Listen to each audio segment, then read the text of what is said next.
Estamos leves, bem leves, e vamos continuar leves em um festival completamente diferente, inovador, e tem muitas outras surpresas que vão acontecer durante esse dia aqui com a gente. Agora nós teremos um momento especial de um toque, uma conversa para nós amantes da música eletrônica, que vamos poder falar de saúde mental, e temos 3 convidados especiais aqui. Gostaria então já de convidá-los para a gente começar o toque. Seja bem-vindo. Ele, Dr. Pedro Andrade, convido o Dr. Guilherme Storck e convido a idealizadora Eline Jaldi. Sejam bem-vindos. Fiquem à vontade. Eu acho que eu devo ficar ali com o microfone. Dr. Pedro, Eline também. Já tem até um microfone aqui para você.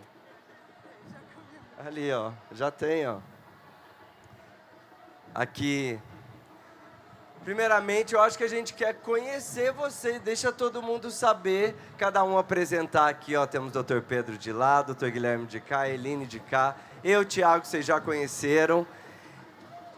Se apresente, Eline. Conte pra gente dê as boas-vindas e desse projeto único e inovador, fazendo história no Brasil. Oi, gente. Sejam bem-vindos. Eu sou Eline Jaldi, sou uma das idealizadoras desse projeto, junto com as minhas amigas, com a Ana Maura e com a Bárbara Bazetti. E mais uma turma grande de gente que acreditou nesse projeto. Então, somos muitos voluntários no meio disso, desse coletivo. E a gente quer fazer história, a gente tem muita vontade de trazer um pouco de saúde, bem-estar, espiritualidade no nosso dia a dia, né? Porque nada está separado, está tudo junto. E é isso que a gente acredita, tá? Então, acho que essa terra está precisando um pouco mais de coisas boas, coisas saudáveis, coisas que nutrem a gente. Então, é por isso que a gente fez esse evento, tá? Então, sejam bem-vindos. Obrigada, Pedro, meu amigo.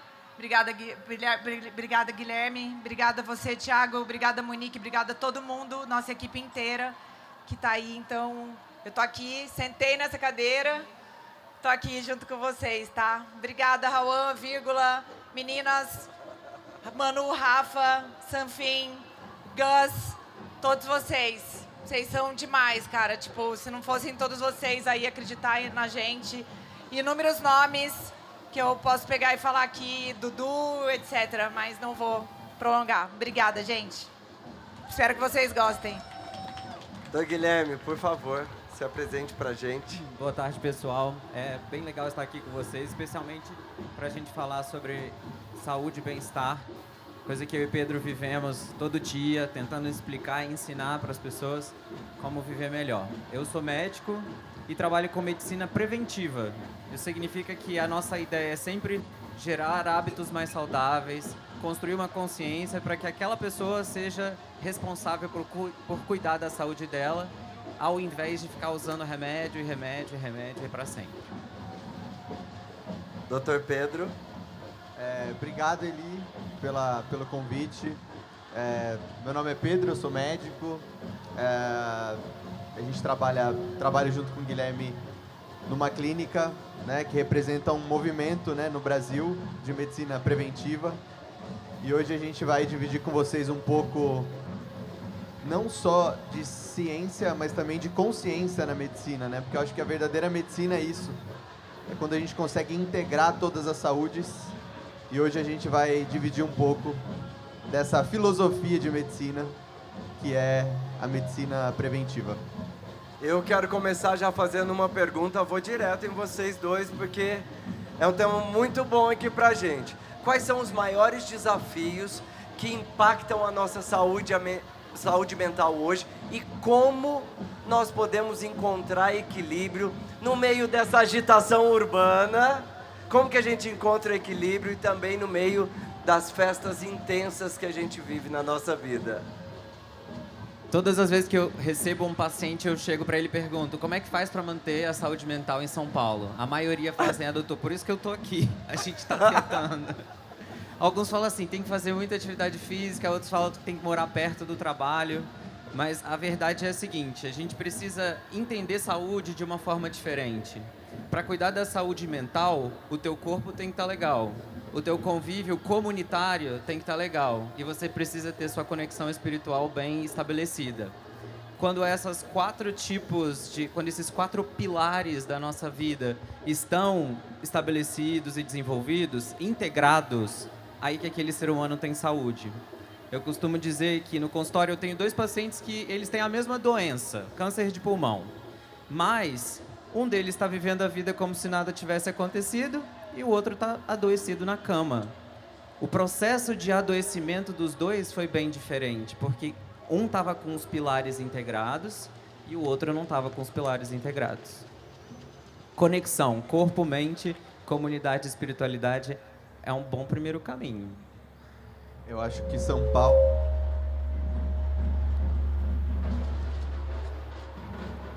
Eu acho que São Paulo é um grande convite para você se conhecer primeiro, porque é uma cidade que te provoca, né, de vários sentidos.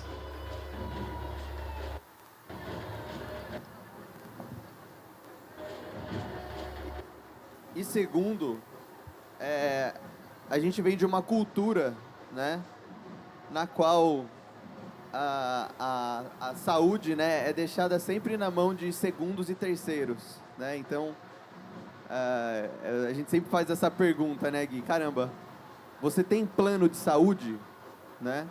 E todo mundo responde que sim, né? Tem um plano de saúde, eu pago um plano de saúde. Tá, mas você usa quando você tem saúde esse plano de saúde? E na grande maioria das vezes a gente usa só quando a gente já tem um problema, né? Então, plano de saúde, gente, é o que a gente vai fazer e está fazendo hoje com a nossa saúde física, mental, espiritual. Então, é muito mais difícil, né, a gente derrubar um castelo de pedra do que um castelo de areia. O que a gente precisa fazer, né, para construir esse castelo de pedra nosso? Como que você está nutrindo esse organismo? Como que você está tratando, né, as suas relações com você mesmo e com o ambiente no qual você vive? Então, você tem que cuidar de todas essas saúdes, né? Como o Gui falou, a saúde social, a saúde mental, a saúde espiritual, a saúde nutricional. Então, é nesse momento que a gente está agora, né? Porque pensa que 2/3 do que a gente gasta hoje no SUS é basicamente com o setor terciário da saúde, que é quando já não tem mais jeito. Então, é um pedido de urgência, né? A gente começar a olhar a saúde por essa perspectiva. Eu vou acrescentar um pouco mais. Acho que aqui em São Paulo as rotinas elas são muito intensas. Existe uma desorganização pessoal muito grande, porque a gente precisa ter uma resposta rápida e adaptativa ao que for acontecer. Vai ter um trânsito, então você tem que sair de casa, sei lá, meia hora, 45 minutos antes, imaginando que aquele trânsito pode ser maior ainda. Todas as vezes que a gente fala de saúde, a gente fala de rotina. É necessário que a gente tenha rotinas bem estabelecidas. Quando você fixa uma rotina, a sua energia psíquica fica disponível para você fazer outras coisas. Todas as vezes que você quer reabilitar um ser humano, colocar ele de volta na saúde, de volta na sociedade, vamos supor que ele vai para uma clínica de reabilitação, a primeira coisa é que ele vai ter uma rotina muito estabelecida. Você vai acordar essa hora, você vai participar da atividade social essa hora, você vai comer essa hora. Quando você estabelece uma rotina pontual para aquela pessoa, aí sobra energia para aquele psiquismo se organizar, para aquela saúde mental florescer. Então, ter rotinas para acordar, para comer e para dormir é muito importante. Olha, e quem tem eu já vou pegar um gancho em cima. E quem tem a rotina de ir para as festas? Como é que eu vou encaixar tudo isso aí? E me lembra novamente quais são esses 4 pontos que você deixou eles bem marcados, que eu acho que é muito importante. Saúde é conexão, é integração entre corpo, mente, espiritualidade e comunidade. Os 4 têm que estar fazendo sentido juntos. Se você é uma pessoa que está numa comunidade que não tem nada a ver contigo, você não está integrado. Se os teus pensamentos não fazem sentido junto com o que aquela comunidade pensa, você também não está integrado. Se seu corpo está doente, fica difícil da mente pensar bem, né? Enfim, e aí respondendo a sua segunda pergunta sobre como estabelecer uma rotina de saúde mental em ambientes de festa. Esse é um desafio. E aí, Dr. Ideias, Pedro? Como a gente faz? Olha, eu acho que, sem dúvida nenhuma, é um desafio, mas eu acho que antes de trazer o desafio, é importante a gente entender que muitas pessoas elas não sabem, né, do mal, né, das bebidas, do álcool, das noites mal dormidas, o impacto que isso tem na saúde mental. Então, o simples fato de você educar e dar mais consciência, né, do impacto de uma noite mal dormida, de uma festa que você vai beber muito, né, na saúde mental, já é um grande avanço, né, porque você aumenta o nível de consciência daquela pessoa e vai fazer com que aquela pessoa crie, né, estratégias e, enfim, um ambiente mais saudável para ela, se ela quiser, né, porque assim, o paciente, ele precisa ser sempre, né, um objeto ativo no tratamento. Então, acho que é isso, né, gerando consciência e entendendo riscos. Uma dica para quem gosta de festa, eu penso assim, é legal que mesmo durante a festa você pare um pouquinho. Sabe, sai da multidão, vai ali um pouco, respira, bate um papo com teu amigo, se hidrata, exato, toma um cafezinho, vai pausar. Depois daquela pausa de reestruturação, de reconexão, entendeu como é que seu corpo está funcionando naquela festa, tá tudo bem, meus batimentos estão legais, minha temperatura tá boa, bora voltar, entendeu? Vai respirando e volta. Olha, o estresse... uma outra pergunta agora. O estresse a gente sabe que está em todo lugar. Nós aqui sentados, todo mundo, a gente poderia até estar estressado. Tá um barulho de cá, uma montagem de lá, mas seguimos na nossa paz e leves por aqui. Mas mesmo sabendo que o estresse está em todo lugar, parece que existe o estresse bom e o estresse ruim. Eu, na verdade, não entendi muito isso, não. Só que eu quero saber qual que é a diferença entre eles e como que o estresse ruim pode influenciar nosso corpo em um ritmo acelerado da vida e quais são as técnicas simples que a gente pode nos ajudar a relaxar no meio do caos. E aí? O estresse ele é dividido em 2 tipos mesmo, o bom e o ruim. O primeiro se chama eustress, que é esse estresse que a gente está passando aqui agora. Eu tenho que estar lembrando das coisas que a gente vai conversar, eu tenho que estar engajando com vocês. É uma preocupação positiva e que vai ter um desfecho legal. A gente vai sair daqui melhor do que a gente chegou. O distress, que é o estresse negativo, é quando você está, por exemplo, 15 horas no seu trabalho, você precisa de uma determinada ferramenta para resolver aquele problema e ela nunca vai chegar, você nunca vai resolver aquele problema. Esse é um estresse que te põe para baixo, que causa sobrecarga. É uma coisa que parece que você nunca vai conseguir resolver. É o mesmo estresse que causa burnout, que deixa a gente realmente doente, entendeu? Então tem estresse bom, motiva, e tem estresse ruim, que deixa a gente lá para baixo. Eu acho que se encontrar também nesse estresse é muito importante, porque muito se fala, né, sobre meditação, sobre yoga, sobre estratégias, né, que visam prevenir.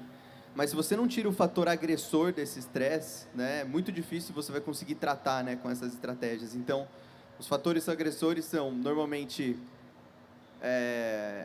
falta de perdão, um trauma emocional que a pessoa tem, privação de sono, né, quando a pessoa ela não está conseguindo se respeitar, né? Então, começar por esse autorrespeito, né, e essa autopercepção é muito importante nesse contexto, torna fundamental para essas outras práticas, né, muito difundidas hoje, fazerem efeito.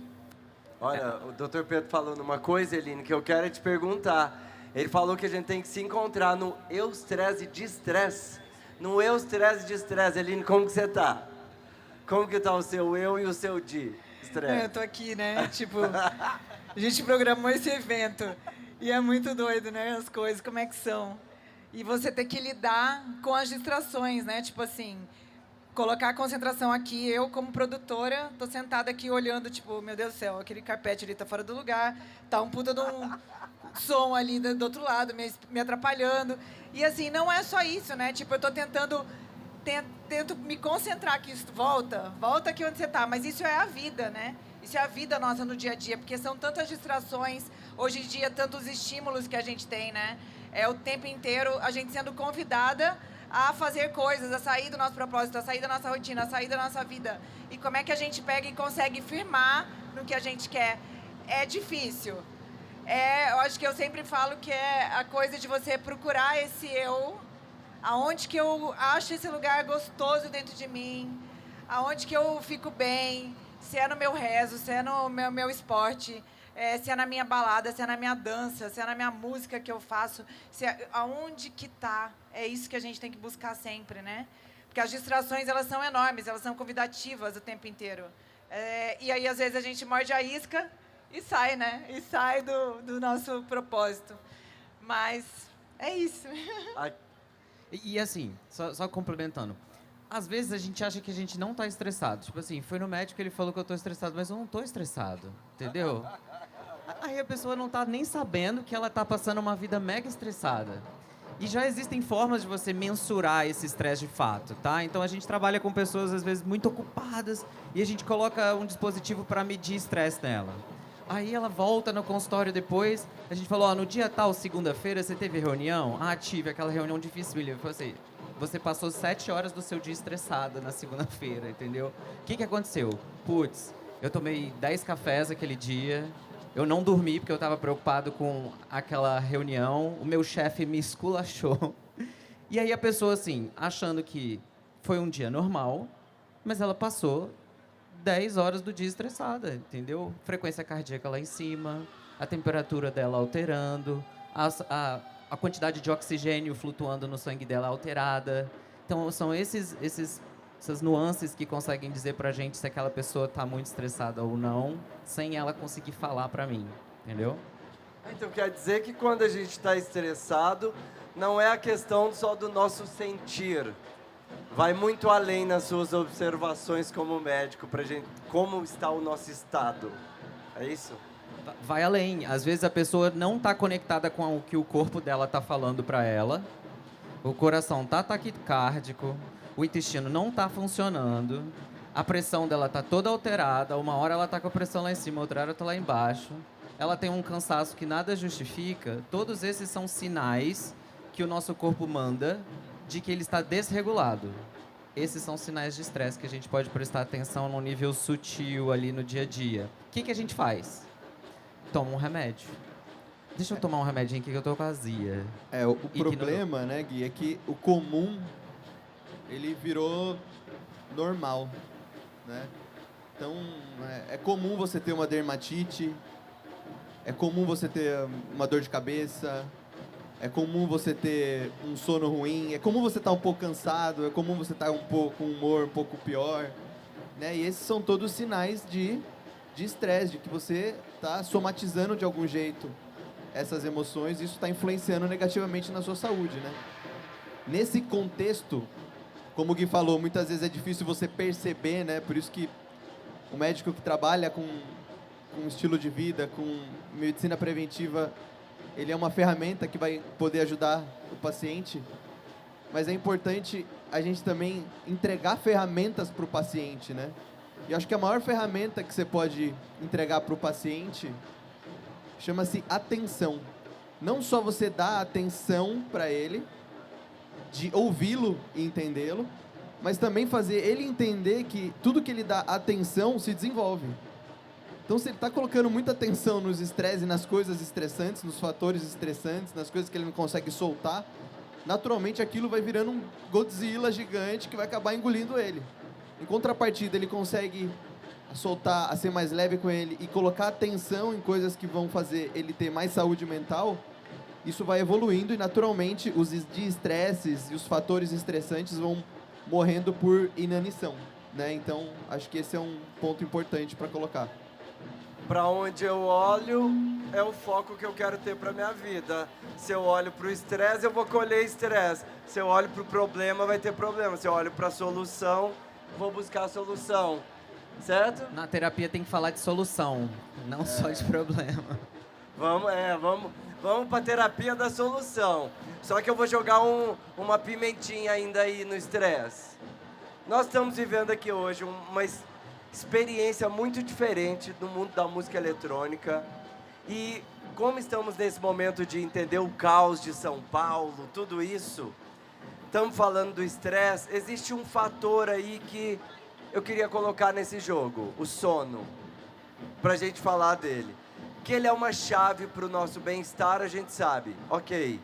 Mas como que a gente garante uma boa noite tranquila? Tendo em vista que a gente está sempre a maioria muitas pessoas, aliás, o foco aqui, muitos estão em eventos noturnos, passa a madrugada na vida noturna. Aqui a nossa proposta é outra.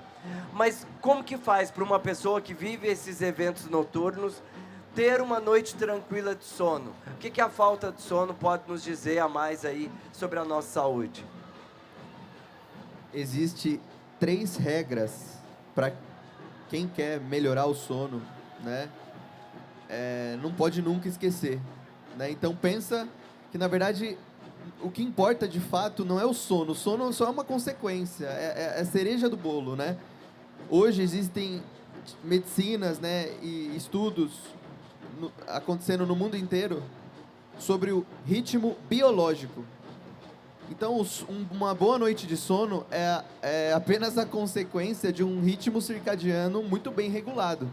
Então, pensa que tudo é uma dança, né? A gente está aqui e está tudo num ritmo. O mundo é um ritmo, o universo é um ritmo, a natureza é um ritmo. É sol, é noite, né? É lua. A natureza ela vai se comunicando também nesse ritmo. E o ritmo biológico, ele também precisa ser respeitado. Então, se você não tem exposição solar nas primeiras horas da manhã, então tem uma região no nosso cérebro chamado núcleo supraquiasmático. Desculpa falar esse nome feio, mas só para vocês entenderem, que é uma região onde é regulado o nosso ritmo biológico. Se você não tem exposição solar nas primeiras horas da manhã, o teu corpo já entende como se você não tivesse no dia, né? Você já diminui em quase 50% a produção de melatonina no período noturno, que vai influenciar no seu sono. O segundo é a atividade física, né? A atividade física, ela produz uma molécula chamada adenosina. E a adenosina à noite, né, ela faz com que a gente entre em sono profundo com mais facilidade. E o terceiro são as telas, né? Então, a tela, a luz branca, né, ela também inibe a produção de melatonina no período noturno, vai fazer com que você tenha dificuldade tanto para iniciar como manter um sono profundo. Então, 3 dicas de ouro, né? Então, peraí, vamos relembrar isso aí. A tela, celular, televisão. Tela, celular, televisão, depois das 8 horas, da você noite já tem diminuição. Não faz isso com a minha vida, doutor. Coloca um óculos, uma luz amarela. Tem... vou usar o celular de óculos escuro. Tela. De manhã, ter esse sol. Fundamental. E o outro ponto? Dias ensolarados, 15 minutos já ajuda a regular. Dias nublados, 30 minutos. Tem isso tem que bater no joelho, ficar aqui aberto para entrar aqui ou não? Não, quem regula é a exposição no olho, né? Na retina. Então, é basicamente isso, né? 15 minutos. Você não precisa de muito tempo, mas o sol do meio-dia, ele não regula ritmo biológico. O tipo de radiação UV, né? Ela não se conecta, ela não sinaliza no núcleo supraquiasmático você regular o ritmo biológico. Então, é só o sol da primeira hora da manhã. Então, é muito importante isso, porque São Paulo normalmente está nublado, a gente já mora em lugares com menos sol, e isso influencia muito na saúde do sono. A gente estava ali agora, Pedro, a gente não faz mais sol em São Paulo. E assim, o sono é um hábito angular. Isso significa que ele vai determinar várias outras coisas daquele dia. Uma noite mal dormida é um dia mal vivido, fica mal-humorado, desregulação de hormônio, tudo aquilo, né? E o sono é um hábito que está mudando muito rápido na nossa sociedade, especialmente nos últimos 100 anos. Tipo assim, os nossos avós iam dormir 7 horas e acordavam 5 horas. A gente entrou noite adentro porque tem luz em casa e porque tem Netflix. Então a gente vai, 2 horas da manhã. Você está 7 horas atrasado em relação ao seu relógio biológico que o Pedro acabou de falar. Esse ciclo dia-noite. Quanto mais desregulado para dentro da noite você for, menos reparador vai ser seu sono. Então é importante que, da mesma forma que a gente tem horário para acordar, a gente tenha um horário para ir dormir. E tem que ser sempre naquele mesmo horário. Isso é você falando para o seu cérebro assim, olha só, eu vou dormir nesse horário. Eu vou dormir nesse horário. Eu vou dormir nesse horário. Ele aprende esse hábito. Daqui a pouco, você vai ter sono sempre naquele mesmo horário. Respondendo aquela pergunta, quem vai para a balada? Tudo bem, ele ir para a balada perder uma noite de sono, se todas as vezes ele está dormindo sempre ali às 9h30, 10 horas dele, mandando aquela mensagem legal para o cérebro dele, ó, 9h30 é nosso horário, 9h30 é nosso horário. E aí, para pegar a primeira luz da manhã, tem que acordar cedo, né? Não é às 10 horas da manhã a primeira luz da manhã, então acordar ali, 6h30, tá legal. É esse horário que eu tenho que pegar os 15 minutos, 6h30 da manhã? Na verdade, quanto mais cedo você tiver exposição, melhor vai ser sua curva de cortisol ao longo do dia, e isso vai ajudar a... Quanto mais exposição você tem no sol de manhã, mais você está avisando para o seu corpo que você precisa estar acordado. Essa é a realidade, entendeu? Então, isso vai fazer com que você regule todo o teu ritmo biológico. Agora, o Gui falou muito bem sobre hábito angular, né? Hábito angular na medicina é um hábito que você muda, que muda muita coisa, né? E quando a gente fala de saúde mental, que é um dos pontos aqui, pensa que no período noturno, a gente tem no nosso organismo a ativação da maior parte das nossas enzimas antioxidantes, que estão eliminando toxina do cérebro. Então, tem um sistema chamado sistema linfático no cérebro que tira tudo que é toxina. Ele está basicamente passando um rodo ali nas toxinas, tudo. Então, se você não está dormindo, ou está comendo muito tarde, ou está tendo hábitos muito noturnos, você naturalmente também está influenciando a ter um cérebro mais inflamado, mais intoxicado. E isso, a longo prazo, vai aumentar o teu risco de doenças neuropsiquiátricas, né? Então, por isso que o sono, a ciência do sono, tem até a medicina do sono hoje, que só estuda isso, né? O impacto do sono na saúde como um todo e como que a gente pode, pelo menos, né, melhorar isso, né, numa cidade como São Paulo, que sempre vai ser um desafio. O sono é tão importante que vamos supor que a sua saúde mental não deu boa, você precisou de ajuda. E aí você foi buscar por ajuda, o que é muito inteligente. Você chega no psiquiatra, ele vai conversar contigo assim, entre as primeiras 5 perguntas dele vai ser como é que está seu sono. E não é incomum você sair do psiquiatra com o antidepressivo ansiolítico e o remedinho para dormir. Ele está sempre pensando em regular o teu sono para regular a tua saúde mental. Não existe dissociação entre saúde mental e sono. Eles estão diretamente relacionados. E a gente estuda muita genética lá na clínica. Toda vez que a gente vai falar de genética de saúde mental, são basicamente os mesmos genes que regulam o ciclo dia-noite. Então, se a gente vê que aquela pessoa está com a genética da regulação errada, a gente pensa que ela vai ter maior tendência a problemas de saúde mental. Aí o Pedro vai ficar assim, ó, você tem que dormir cedo. Você tem que dormir cedo. Ah, dormiu cedo? Não dormiu? Então vai dormir cedo, entendeu? É esse o trabalho. A gente está trabalhando com hábito angular, é uma coisa que aquilo ali vai fazer uma cascata mega positiva na vida da pessoa. O Pedro não fala só para dormir cedo, ele fala para a gente parar de comer cedo, né? Entra em jejum cedo, até às 18 horas, né? Aquele é meu médico também, então... Você tem que parar de jantar, você tem que parar de jantar. Mas agora, então, me conta, você dorme cedo? Olha, eu tento. Muito. Com muita luta. E você? Cara, lá em casa a gente vai dormir 9h30. Ah. O desafio lá em casa agora é parar de jantar.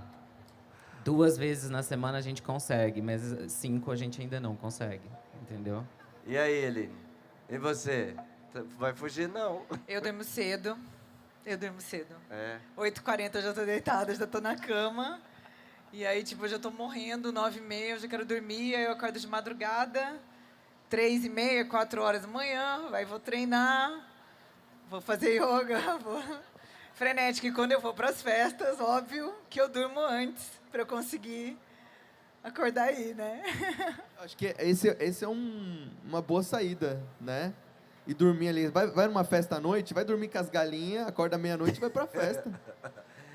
E agora o novo hábito que a gente está é de as festas serem cada vez mais cedo.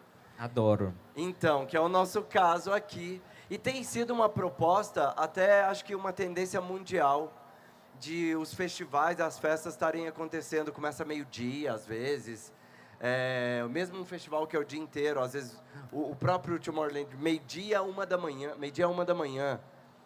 No futuro, eu acho que vai chegar até a hora do horário, escureceu, 8 horas da noite acaba. Temos uma tendência chegando aí que pode melhorar a nossa qualidade. E eu quero só adicionar uma informação que você trouxe, que é a gente conversar com o nosso reloginho.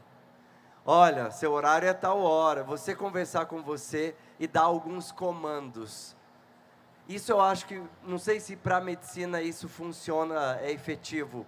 Eu gosto muito da programação neurolinguística, sou um amante desse mundo, e a gente usa muito as ferramentas para eu melhorar algumas coisas até da saúde mental.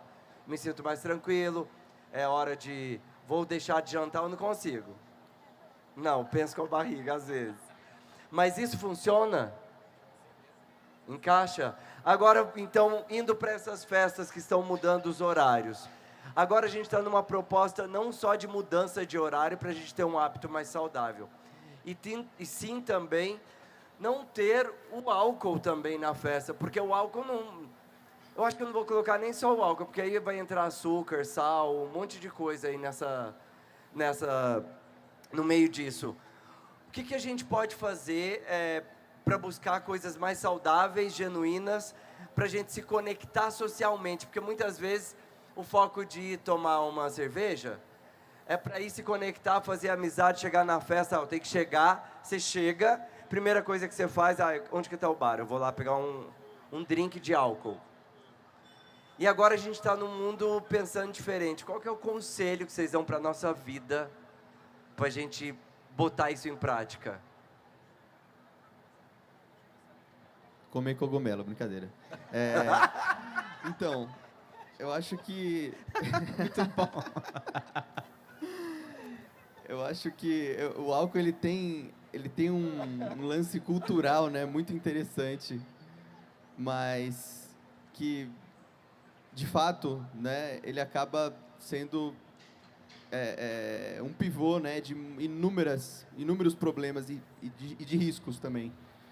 Então, acho que o simples fato de a gente começar a ver a festa por uma perspectiva diferente, né, de curtir o som, que nem essa iniciativa que vocês tiveram dos drinks sem álcool, né, eu acho que tem muita coisa legal nesse sentido, né, que vai fazer as festas ficarem cada vez menos dependentes, né, do álcool, né, e eu acho que é isso, né, acho que é gerar essa consciência, né, dos riscos do álcool, que o álcool, é uma droga, é perigoso, vai fazer com que o paciente, enfim, né, tenha inúmeros problemas. Não existe dose saudável, né? Não existe...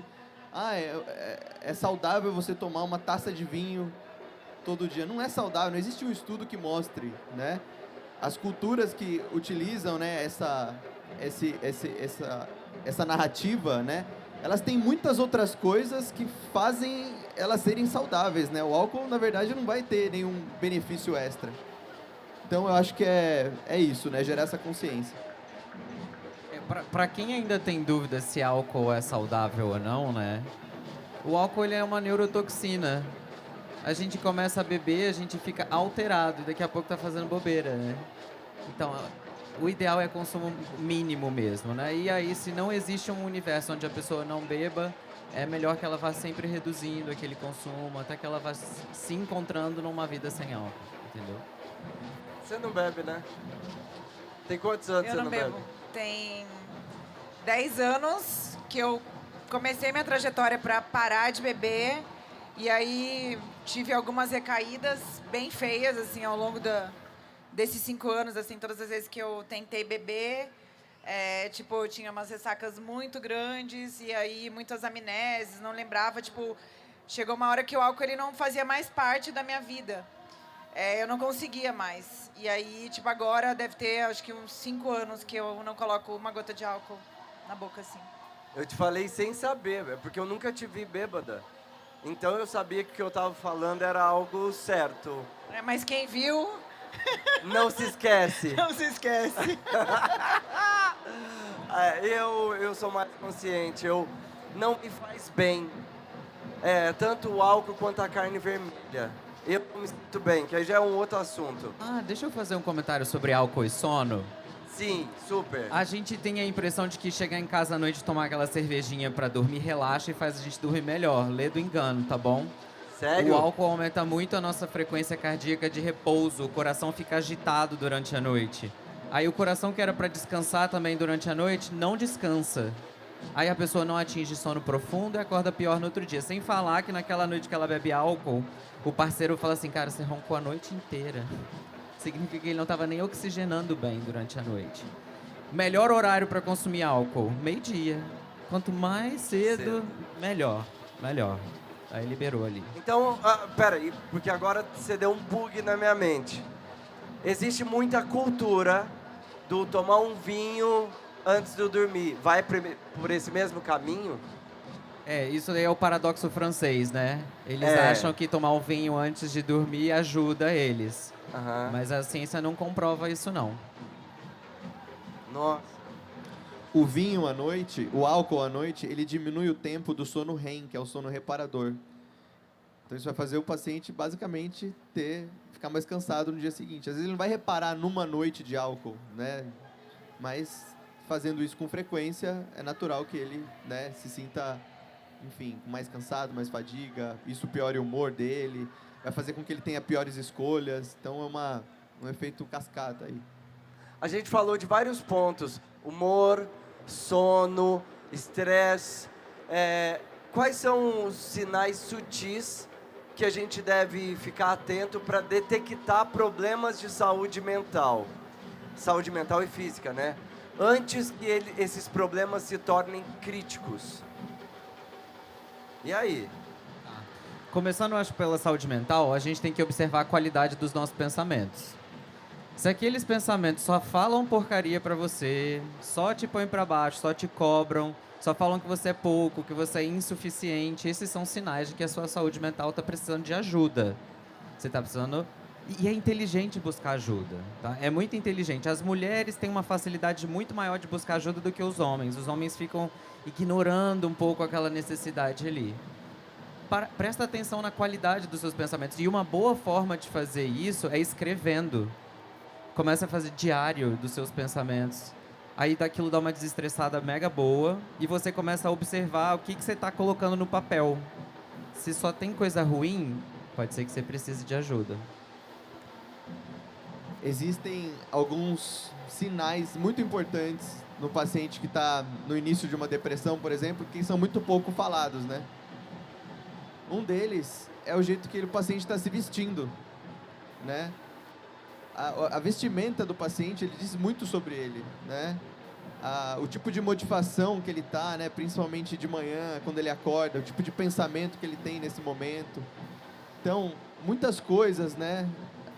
O paciente, ele vai ter uma aura, ele vai ter uma assinatura ali que vai conseguir te dar muita informação, mas simples fato de você olhar para aquele indivíduo, né? E ver ele, enfim, né? Mal cuidado, né? Já é um grande sinal, apesar de muitas vezes ele não falar isso, ele está rindo, ele está né, ele tá, né, tendo ali tudo bem. E nesse contexto, muitas vezes a gente pergunta pouco, né, sobre o ambiente desse paciente, né?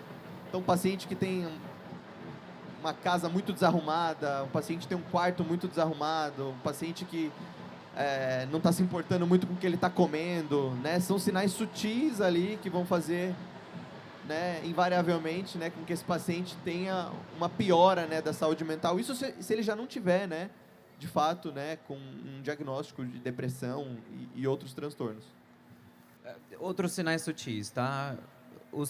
A sua frequência cardíaca. Se você sente o seu coração batendo o tempo todo, isso não é normal, né? Você está tendo palpitações. Quando as pessoas procuram uma emergência, geralmente elas ficam assim, doutor, ó, o coração tá ruim, eu tô tremendo, a minha mão tá suando. Todas aquelas funções que o corpo controla sozinha, que você não tem domínio sobre aquilo, a gente chama isso de sistema autonômico. Ele se resolve sozinho. Esse é o primeiro que começa a alterar e dar sinaizinhos pra gente de que a nossa saúde mental não vai muito bem. Até que lá pelas tantas ele grita e você tem que ir pra emergência. Você chega lá, você acha que você tá infartando, aí o médico fala, não, é gases. Brincadeira. Você tá tendo crise de ansiedade. Por quê? Então o seu sistema autonômico começou a desregular. Outra forma de desregulação é o seu hábito intestinal.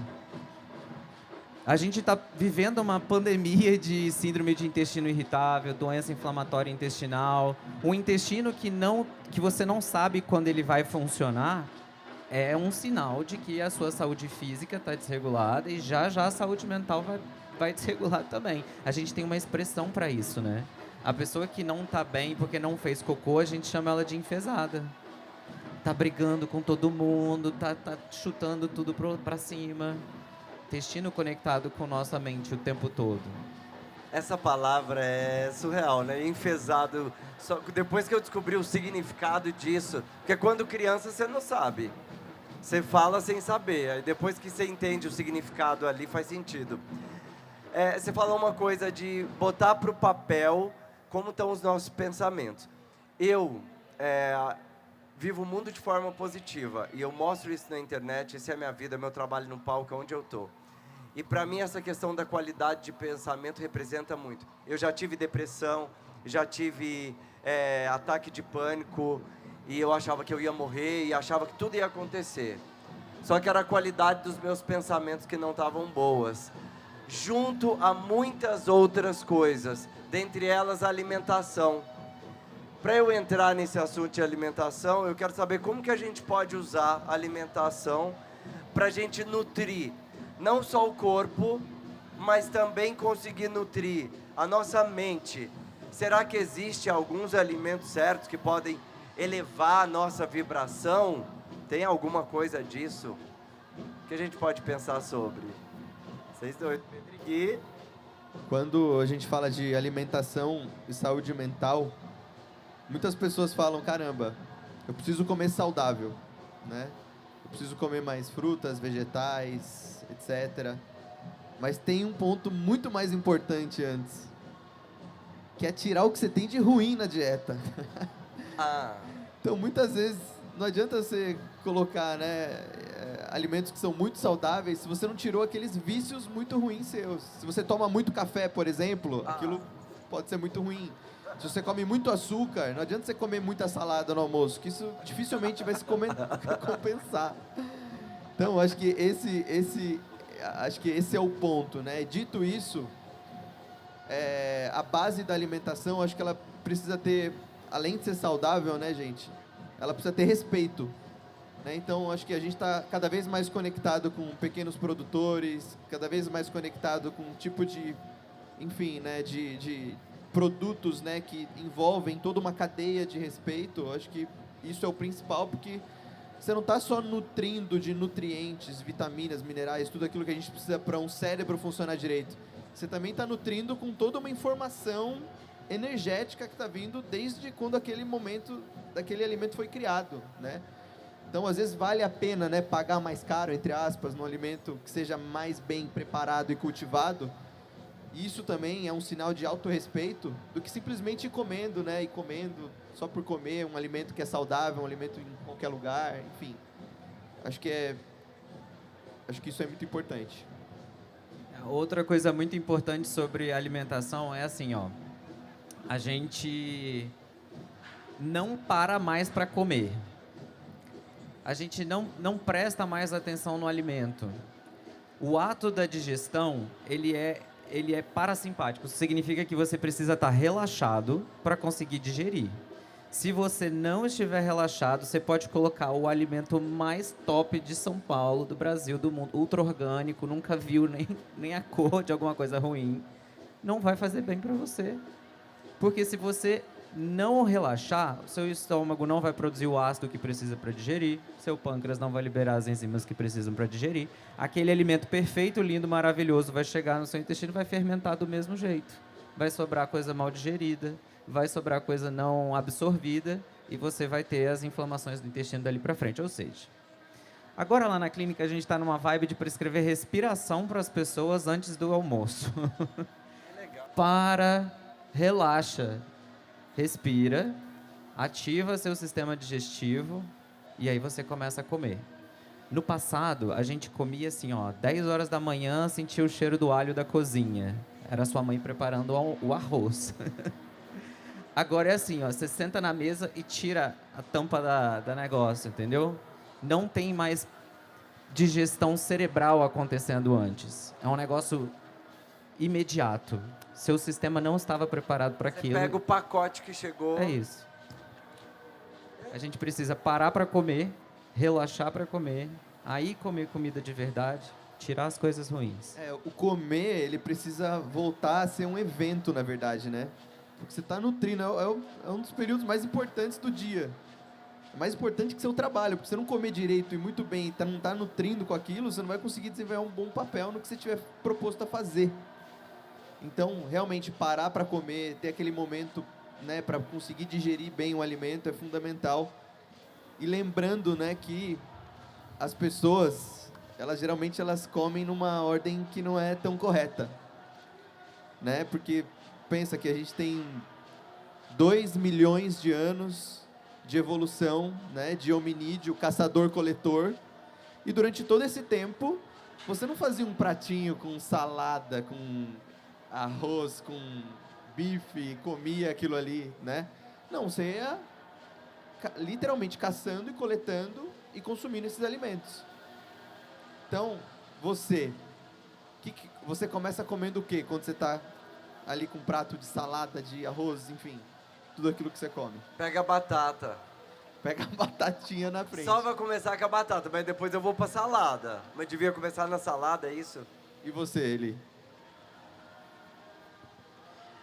Eu acho que eu tive que mudar meus hábitos alimentares Não, ao longo fala o que você faz. Fala a verdade. Fala o Na que frente faz. do seu médico, É, fala. O médico tá aqui pra já jogar na real, vamos lá. Eu vou na saladinha, vou na batatinha, na abobrinha. Mas a gente vai sempre, acho que eu vou no carboidrato primeiro. De maneira geral, as pessoas vão no carboidrato, que já não é a melhor saída, né? Já que você está ali alterando toda a resposta glicêmica, a resposta de açúcar no sangue, né? O carboidrato, ele deveria ser consumido por último, mas pouca gente sabe, o primeiro alimento que a gente deveria consumir são as proteínas. Não acredito. Por quê? O seu estômago, ele está pronto e as proteínas precisam de muito ácido para serem bem digeridas. Então, quando você come um monte de salada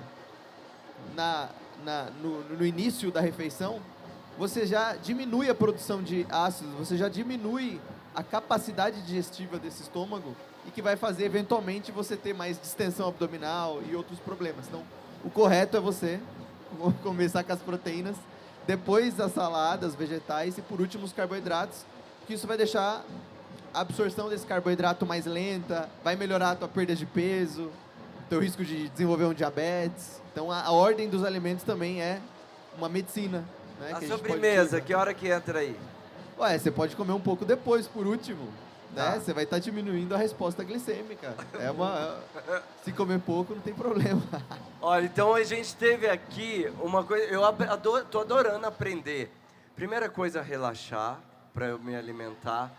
Saber eliminar aquilo que não é bom para minha saúde e colocar numa ordem: proteína, salada, carboidrato e depois, se ainda tiver alguma vontade, um docinho. Mas só um pouquinho, pode ser Ele sem que açúcar. acrescentou esse docinho aí na dieta Foi agora. só eu mesmo, é por minha conta. Não deixa o Dodoro escutar. Olha, nesse caos urbano que a gente vive, tem também o mundo digital, que agora eu vou focar nele aqui. No mundo digital, como que a gente pode aproveitar o mundo digital para a gente nutrir amizades, criar laços profundos? Olha o que eu estou falando, não é na vida real, é no mundo digital. Para a gente criar laços profundos, buscar comunidades que realmente contribuam com a nossa saúde mental e emocional. Qual que é um caminho no mundo digital para a gente cuidar da nossa saúde mental e física? Eu acho que a resposta para o mundo digital e para o mundo real não é tão diferente assim, mas o que você está buscando ali? Para a gente nutrir boa saúde mental através do digital, a gente precisa encontrar um lugar que a gente pertença. Encontrar pessoas que têm objetivos em comum com a gente, que pensem e que estejam com vontade de chegar no mesmo lugar. É a mesma vibe daquelas comunidades de Orkut que existiam no passado. As pessoas todas juntas, com um objetivo em comum. Amava. Se ajudavam pra caramba. É isso, entendeu? Esse é o objetivo de uma comunidade. É você fazer parte de um grupo que vai te ajudar e você não vai esperar nada em troca e que eles vão te ajudar quando você precisar. É aquele negócio assim, nossa, o fulano não apareceu hoje, né? Deixa eu ligar pra ver se tá tudo bem. Não, o fulano não apareceu aqui no nosso chat hoje. Vamos ligar para ver se está tudo bem? Vamos mandar uma mensagem no privado, entendeu? Eu acho que o digital pode favorecer essas conexões interpessoais se você buscar um pertencimento lá naquele grupo. O mundo digital, ele fez literalmente um upload, né? um upgrade no que a gente chamava de tribo.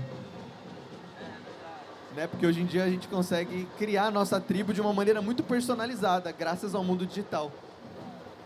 Só que ao mesmo tempo, você tem que usar ele e não deixar ele te usar, né? Porque eu acho que os algoritmos, eles vão estar cada vez mais precisos e cada vez mais tendenciando você a fazer certos tipos de escolhas, né? Então, a gente está na era dos dados, né? E saber usar aqueles dados para a nossa saúde torna-se fundamental, né? Então, existem hoje ciências, né, que estudam, né, o impacto da saúde, do mundo digital na saúde. Então, acho que são esses dois pontos, né? A gente saber usar o digital e não ele usar.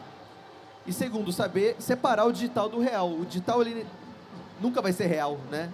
A gente está aqui, ó, falando de realidade. Tamo junto, isso aqui é a realidade, não aquilo que a gente está vendo, que é uma ficção, entre aspas, né?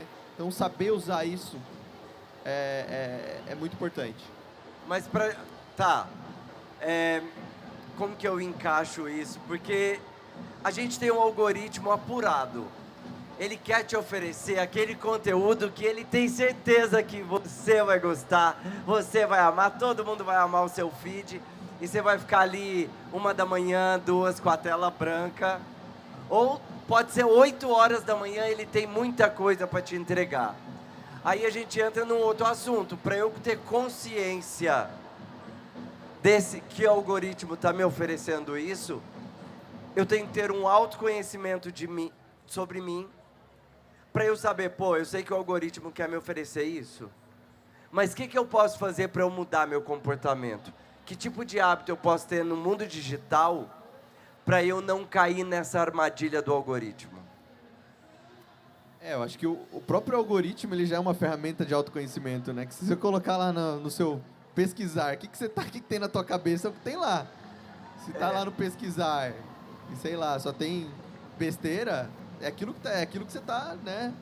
Então acho que é uma bela ferramenta de autopercepção. E de novo, acho que o tempo nesse contexto é fundamental, né? Porque o algoritmo, ele sempre vai ganhar no final das contas. Então você conseguir determinar um tempo para você conseguir utilizar, né? Um tempo, horas no dia, né? Então a gente sabe hoje, tem um amigo meu psiquiatra que ele estuda justamente isso, o impacto do mundo digital, celulares, etc, na saúde mental. E ele já mostra, né, estudos mostrando que pessoas que ficam mais de 3 horas por dia no celular já têm aumento de risco de desenvolver doenças psiquiátricas. Então coloca lá e olha lá quantas horas você fica no Instagram ou no celular mesmo. Você vai ver que muitas vezes dobra às vezes esse horário, né? Então, eu acho que é isso, é policiar e tentar ali criar metas de horários, eu acho que pode ser muito interessante. É exatamente isso, é o que as mães fazem com as crianças. Olha só, depois de tal hora você não tem mais tela, entendeu? Eu chego em casa, 8 horas, não mexo mais no meu celular. Recentemente eu vendi meu celular, tem uns 15 dias. Eu fiquei 15 dias sem celular, a saúde mental flutuando. Muito boa. Eu não queria comprar um novo celular. Aí eu falei, cara, não tem como ficar sem, né? É descobrir um universo onde com aquele celular na mão eu consiga ter uma boa saúde mental. É que a gente mistura. A gente está ali no celular, você vai responder um paciente, um cliente, alguma coisa. Aí você já dá uma puladinha para dar uma zapiada ali, o que está rolando.